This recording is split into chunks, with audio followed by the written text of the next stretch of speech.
son. Once upon a time, in a small house there lived a young married couple. They were a very happy couple and were expecting a baby. I know it's important for our baby to be healthy, but I do hope we have a daughter, my love. Yes, I would love to have a daughter too. God willing, we'll have a daughter that will look like you. The day of the birth was getting closer, and the young mother excitedly awaited the birth of her baby. Every day the mother would look out the window and over the high wall and admire her neighbour's garden filled with flowers and fruits. One day she noticed a yellow-leaf plant that she had never seen before. I wonder what the name of that plant is. It smells wonderful. I'm sure it tastes amazing too. I have to eat that plant. I will go straight to my neighbour and ask her. Without wasting any time, the young mother left the house. But she had no idea that her next-door neighbour was a cruel witch. She knocked on the door, unaware of the danger that awaited her. Ooh. Hello, neighbor. The yellow plant in your garden smells amazing. I'm pregnant and really craving for it. Is it an edible plant? Of course. I can give you a little. It tastes incredible and it's really good for humans. Then it'll be good for my baby too. Of course, dear neighbour. Especially for expecting mothers. But remember, because it's so valuable, you may only take one.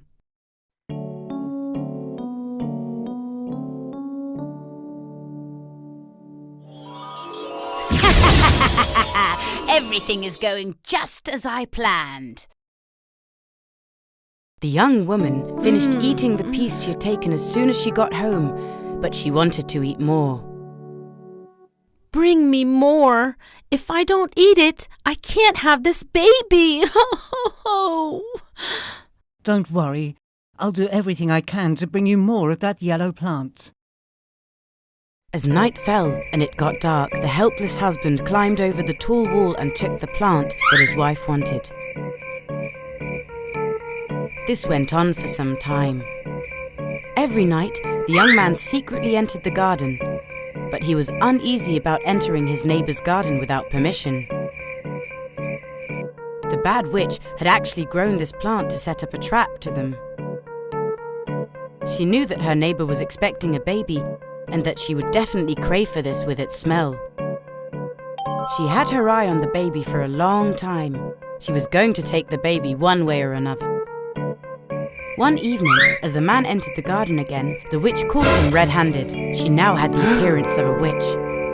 She was very ugly and was extremely scary-looking. The poor man was frightened. Please forgive me. My wife is pregnant and she can't stop eating this plant. I was forced to do this because you said she could only take one. I know this is wrong, but if she doesn't eat it, I'm afraid that my wife will die. I'm in a very tough situation. I'll accept your apology only with one condition. You must give me the baby that is to be born. If not, I'll destroy all of you. The man had to accept this condition. When the time of the birth arrived, a beautiful baby girl was born. The witch went to their house immediately. Her name shall be Rapunzel. You shall raise her until she turns 1. In exactly 1 year, I will come and take her from you. The helpless couple accepted.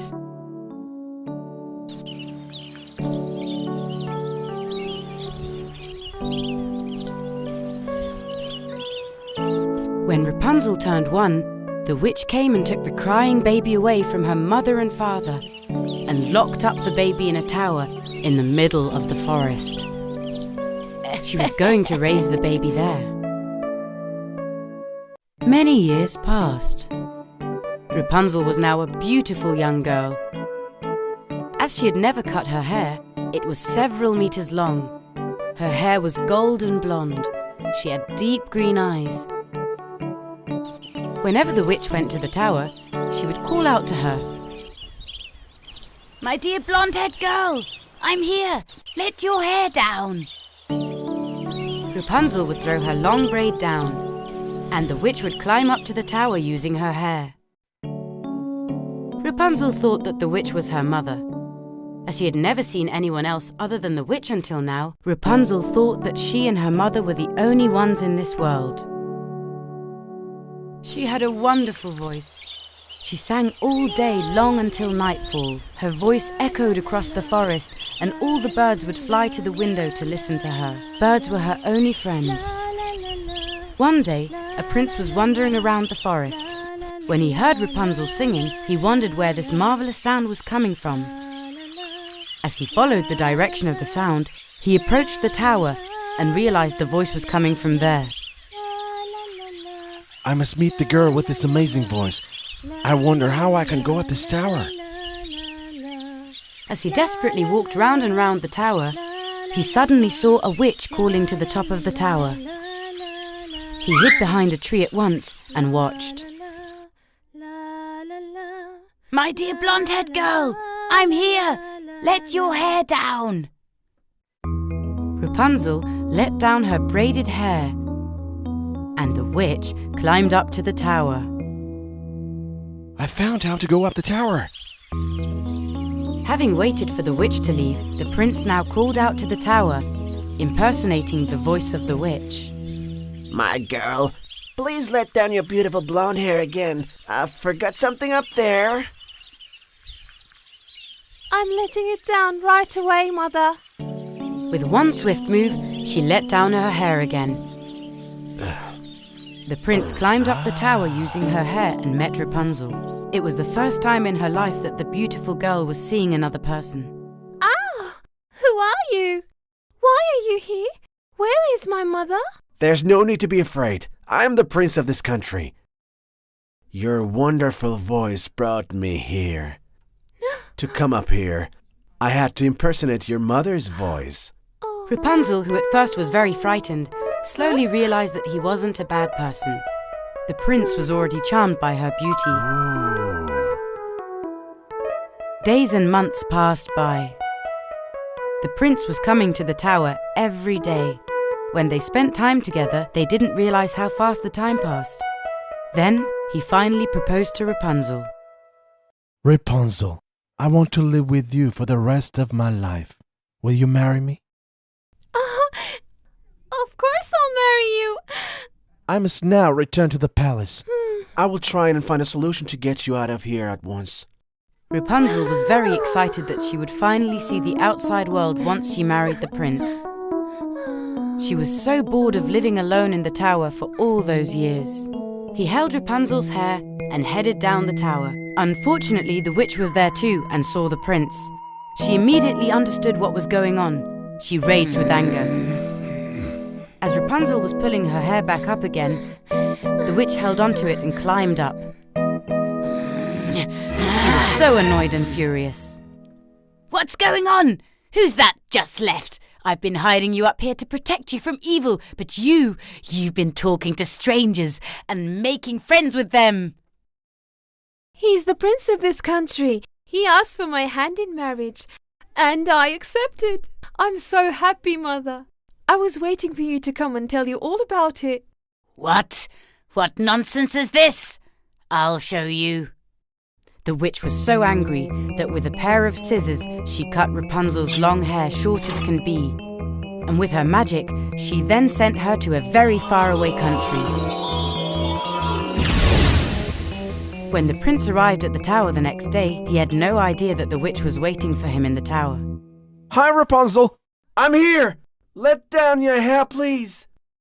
The witch let down the long braid that she had cut from Rapunzel's hair. When the prince reached the window of the tower, the witch was there to meet him. He was terrified the moment he saw her. What a surprise, huh? You thought you were going to be able to take my girl away who I've hidden for years? As the witch let go of the braid, the terrified prince found himself on the floor. He fell on top of the bushes, but since he hit his head, he was blinded. Rapunzel was ever present in the prince's mind. So mounted on his horse, he searched for her everywhere. He swore that even if he had to go to the end of the world, he would find her. He searched and searched and searched for a very long time. Finally, one day, he heard a song. The voice was familiar to him. This is Rapunzel's voice. I finally found her. Galloping on his horse, he headed straight towards the sweet voice. He came to the door of the house Rapunzel was staying in. Rapunzel, I'm here. Open the door. I can't believe it. Is it really you? As Rapunzel opened the door, she cried when she saw the prince. She cried so much that her tears fell on the prince's face as he was kneeling. Her tears were miraculous, joyful tears. Suddenly, the blind prince opened his eyes. They hugged each other joyfully and celebrated this miracle. The prince was finally able to propose officially. They returned to the palace and started preparing for the wedding. Upon their return, Rapunzel and the prince looked for her real parents so they could share their news. They were incredibly happy to be reunited with their daughter after all these years. They had a beautiful wedding and they all lived happily ever after.